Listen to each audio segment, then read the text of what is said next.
Good morning, everybody. Happy Monday. This morning, in celebration of last week's NFL schedule release, got my Buffalo Bills mug here. It's a true sign of loyalty when you're the fan of the Bills, a team that hasn't won a playoff game in quite some time.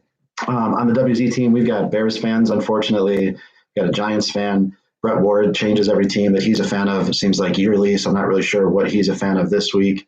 But speaking of last week and the schedule release, really want to say thank you to our clients. Last week was really a neat week for WZ because we had the opportunity to leverage technology and work with such a wide variety of clients. We taught a human resources program completely virtually, our level one program, an advanced class, a program for a large sheriff's agency, sheriff's department. This week, we've got some really neat webinars coming up. Conflict resolution and de-escalation. We taught one on rapport building. We got one on false confession. So I really wanted to just thank all of you. We miss seeing you in classes, but thankful that you guys have embraced the use of technology the last few weeks.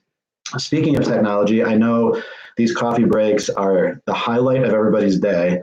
But if you haven't heard of this other streaming service called Netflix, I thought I would just highlight some of the different true crime series or documentaries that a lot of us at WZ have watched that I think make you feel a little bit less guilty about being such a weekend of Netflix when you maybe can learn something along the way.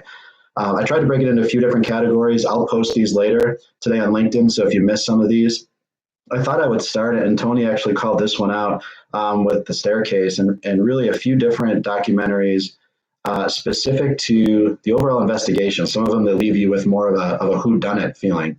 As I go through some, use the chat feature and share which type of documentaries you like or what you've been hooked on Netflix.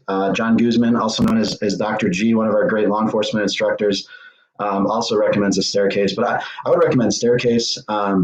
Another one that's more of an investigative docuseries is called Evil Genius, about a case out of Erie, Pennsylvania from, I think it was early 2000s, maybe 2003, leaves you with the wondering of who may have committed this crime. On the same kind of landscape of more criminology in the investigation, I was really interested in Inside the Mind of Aaron Hernandez. I think Killer Inside Mind of Aaron Hernandez was the title of it.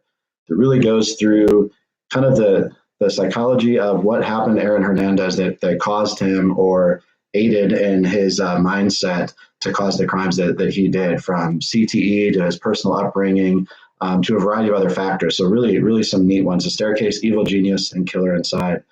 For more of the courtroom process, the investigation into the trial, a few that I would definitely recommend. One more recently released called The Innocence Files really breaks down three different cases. And I think going through this one and another one called Exhibit A, we learn a lot about forensic evidence and the reliability of forensic evidence.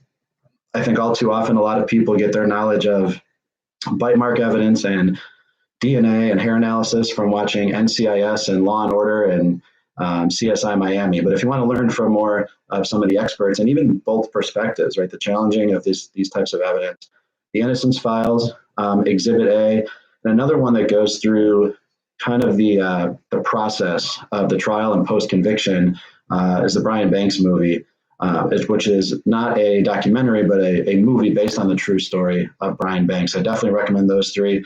Brian Banks one I watched on a plane. I may or may not have got emotional as I watched the end of it. So I'll call that one out for you guys. Be careful who's around you when you're watching that one. And then the last grouping that I wanted to call out, we've got some other feedback on here. John Larson says Mindhunter. I know that's a real popular one. It dives into behavioral analysis unit.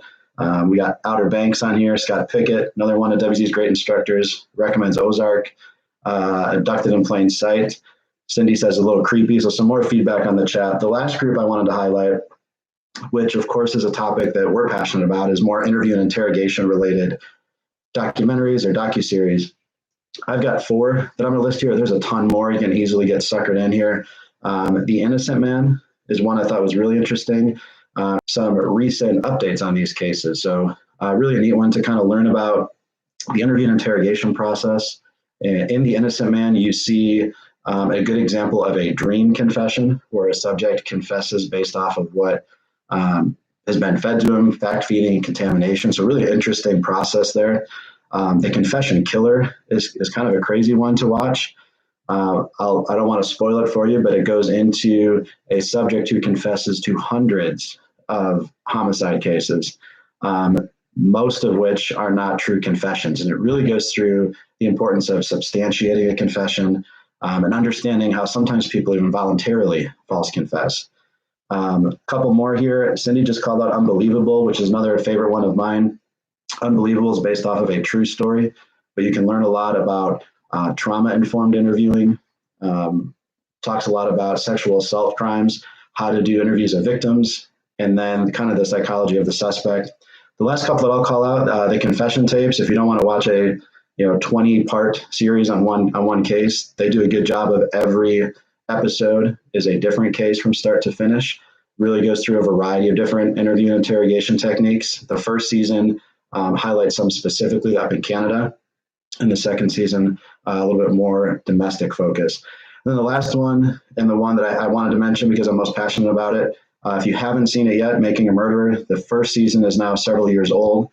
If you haven't seen it, I would recommend watching it. You can learn a lot about the investigation process, and more importantly, I think, is how an interview or interrogation could go wrong, could go sideways. And you can see what happens when a vulnerable subject is interviewed and produces a false or involuntary confession. The second season of Making a Murderer, which a lot of people haven't watched, I would call out because it not only follows the same case, but I think the takeaways for a lot of people are what happens post-conviction. What happens in a case when it's on appeal? What's that process look like? How difficult is it to retry a case? And especially in a case like this. So hopefully these were some good takeaways. I'll definitely list these, like I said, a little bit later today on LinkedIn. So if you couldn't keep up with me rambling on, you can catch them there. Thanks to all of you that followed on. There's a bunch more in the chat, so feel free to steal some suggestions from each other. Hopefully that makes you feel a little less guilty about binging something. And if you don't want to learn anything, feel free to watch Tiger King instead. Hope you guys have a great Monday. Have a great rest of the week. Cheers. We'll talk to you tomorrow at 9:30.